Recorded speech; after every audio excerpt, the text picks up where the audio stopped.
Iron Maiden can't play the Super Bowl, silly goose. We know why. Because they're a rock band. So in my open today, in opening news, I talked about how I was amazed that KISS manager DOC MCGEE went on a YouTube show from a guy who calls himself SYNCIN Stanley, and basically, has been going after Paul Stanley for a long time. And I was amazed that Doc would go on, and by Doc saying that Paul is not lip syncing, in a way confirmed he is indeed singing to a track. I mean, he basically did. It's astonishing that the manager would do this and that this all happened. And by saying he didn't, basically, in my view, confirmed he is. The whole thing's unreal to me. Now, this is the guy who had that happen, who goes by the name SYNCIN Stanley. He's in Florida. He always tries to call into the show. I put him on a few times, and he's going to join me now. Is your name actually Stanley or no? No. All right. Do you want to say your real first name, or do you prefer not to? Oh, everybody knows my real first name. Paul knows everything about me. My name's Tim. Okay, so your name's Tim. Tim, explain to me how the manager of KISS came to be on your show on YouTube. Well, I went down to the Wentworth Gallery in Boca, to do my little shtick there for Mr. Stanley, and ended up seeing Doc. So I just went up to Doc. He was giving pictures, talked to him, got a picture with him. Wait a minute. Hold on. Let me stop you right there. Well, hold on, Tim. So you're telling me that DOC MCGEE was at Paul Stanley's art show, but Doc was signing pictures of himself? He came out of the art gallery, because this thing was basically in a mall. Yeah, I've gone to them. I know what they are, yeah. Yeah. He comes out into the mall and starts walking around and just saying hi to people and taking pictures. Oh, taking pictures, okay. Yeah, letting people take pictures with him and talking to people. Right. He was real cool. So I go up to him and I say, hey, Doc, would you mind if I get a picture? And he's like, sure. So then he started hanging around a little bit longer, and I said, to hell with it. I'm going to go up and ask him if he wants an interview, if he'll take an interview. So I go straight up to him. I'm like, Doc, would you do a little interview for my Facebook group? And he's like, sure, absolutely. I said, I'm just going to ask you a couple questions. But then I gave him a disclaimer. I said, now, Doc, when I kick into my character, you might want to decline this interview. He said, oh, no, let's go for it. I said, okay. So at this point, he did not know who you, but at this point, he did not know who your alter ego was. No, absolutely not.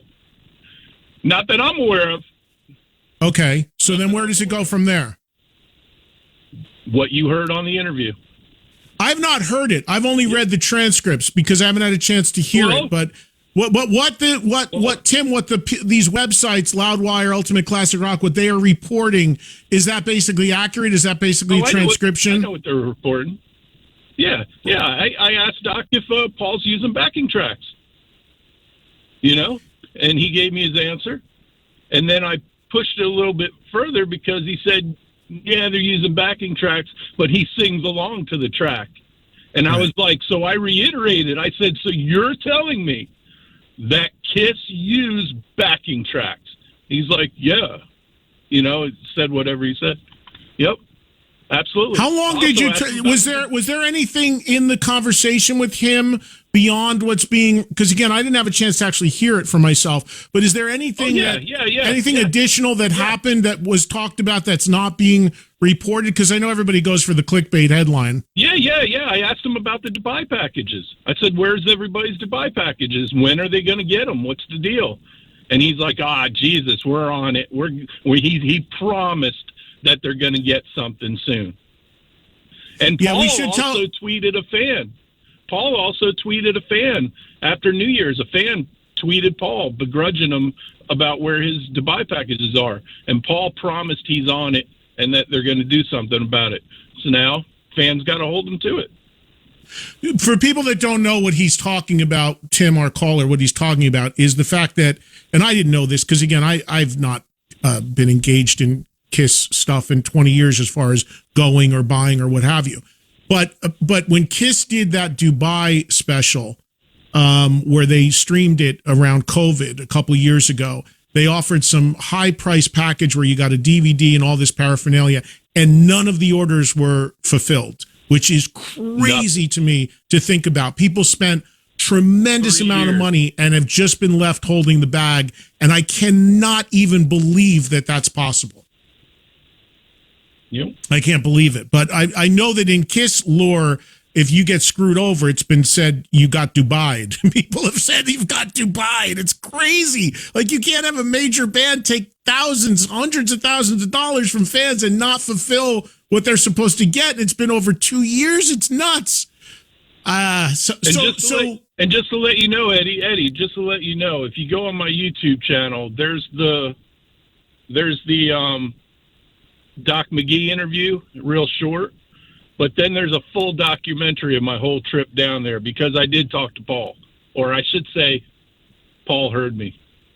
Now, let me ask you that real quick. So you have been on this SYNCIN Stanley thing for a while.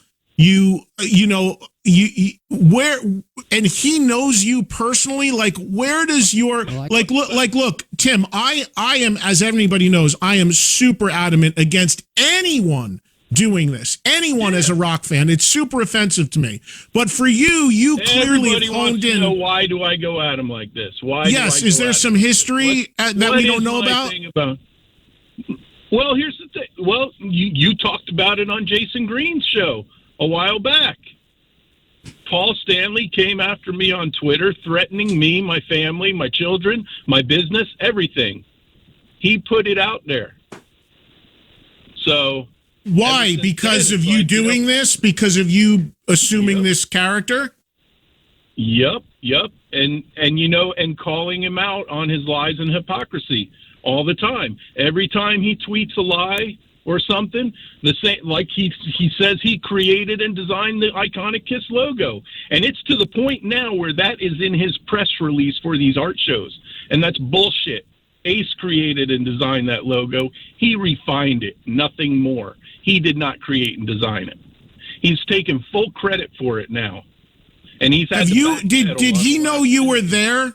Tim, did he know that you were there at his event in Florida? Did he know it was you? Does he know what you look like? Yes, he does. Yes, he does. Watch my video. You'll see. He knows everything about me, Eddie. Did he have you removed? He knows everything about me. No. Wow. I don't know if he knew I was there, but Doc knew who I was before the event was over. And after the event, I went out and gave my little hi to him, to Paul, made myself known, and then left. Simple as that. Did Doc? Eddie, here's the other thing. We bust other artists. See, I got a group, and we bust other artists. We blew the Wasp thing wide open. That was us. That was the Sync Army. A member of my group and I went to the show, and my buddy went into the meet and greet and asked Blackie those questions in a Sync Army shirt. I do remember that. I do remember you in the meet and greet got Blackie to admit to doing it as well in that. So your thing is you feel beyond the Paul Stanley stuff, you feel as a fan as strongly as me at how offensive this is, and you are going to put it out there. Even more so, Eddie, because I'm a musician. I was a professional musician for many years. I took guitar lessons from Paul Chapman from UFO. There you go. I mean, so yeah, these bands that get away with all this crap, it's bullshit. I'll be honest. But Tim, here's the scary part about it for me. Just talking on this level about how you and I definitely have common ground and how offended we are by artists doing it. I don't know how you feel about it, but the crazy thing to me about it is even when you got Doc to admit it, basically, even though I don't think Doc realizes by saying he doesn't do it, he admitted it. I'm sorry, I don't mean to cut you off, but here's the big bone of contention, Eddie, is that Gene and Paul were so adamant against backing tracks, and they've been lying since the beginning of the tour, saying we are live. He goes on the cruises and blatantly gets up on stage and says stuff that, we're going to lip sync and use backing tracks just like we do at the show. Just because they play live during the cruise sail away doesn't mean they're not using tracks during their live show, which we all know they are. He's been caught many times. So for Doc to come out the other day and contradict what Paul and Gene have been promoting all along, that they're still a live band, they're not. So yeah, that's amazing to me. After lie after lie. That's amazing to me, Tim, that I don't think that Doc realizes that by trying to say, first of all, you can't say you sync to a track and it's not lip syncing. And he admitted the track, and then to come out I don't know if he really realizes what he did there, but he may not have realized you at the time. What's that? He also said that they want to sound the best they can, and that's why they're using backing tracks. Well, what does that mean? I mean, that to me. What are you saying there then?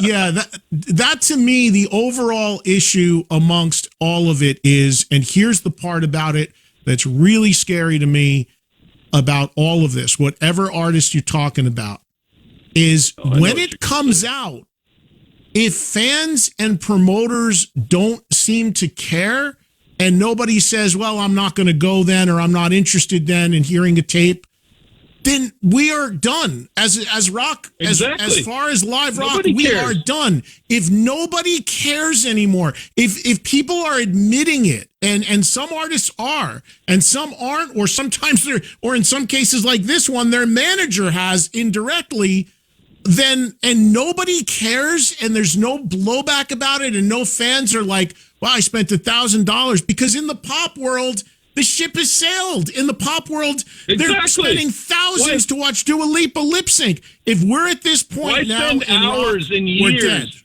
We're dead.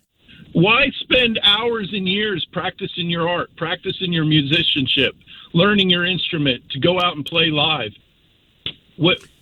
It's what I talked about earlier with Tom Kiefer. The guy took off for 7 years to figure out his voice and get back to playing live. And all that time, he could have just run a track under him. Like, what the it's I can't comprehend how anybody can justify it. And the logic of like, well, everybody does it. No, they don't.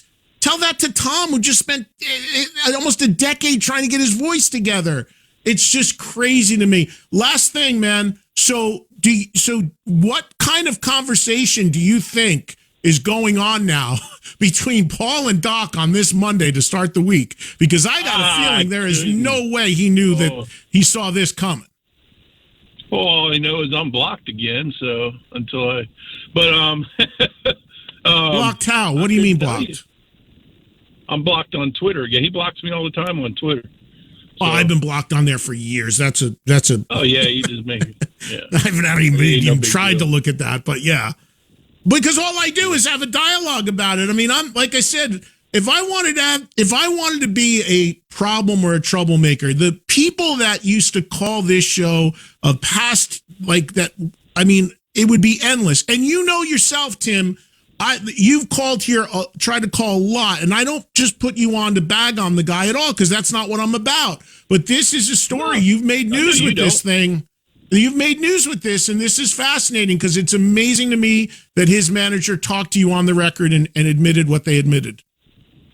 It's all the truth, Eddie. I'm not out to. Look, I love Paul Stanley and what he did for Kiss for many, many years. Okay, he had a phenomenal voice. Kiss were a phenomenon in the 70s, and he carried it through the 80s, and then the reunion tour was awesome. But when they started to slap those faces on other people and have imposters, and now to betray fans by lip syncing and using tracks and try to deceive them and tell them they're not, it's just it needs to be exposed.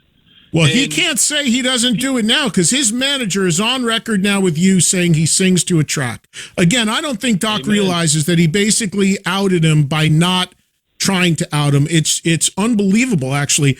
And last thing, Tim, because I got to go.